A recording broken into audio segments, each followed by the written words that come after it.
Hello, boys and girls, and welcome to your math activity today. We are going to continue our work from last week on comparing objects, shortest and longest. And so today I have some trains. They're different colors down at the bottom. We're going to pretend like they're trains. So the first thing you're going to do is come click on the microphone button to record your work, and you are going to put these trains in order from shortest to longest. So I'm going to look down here and see which one might be the shortest.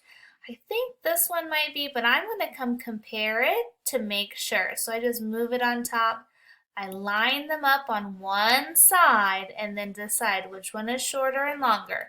The orange one is the shortest, so that's going to go up at the top. Then I'm going to make sure, I'm going to take, this one looks close, so I'm going to compare. Oh, which one is shorter, the blue or the red? The red one, so that's going to go next.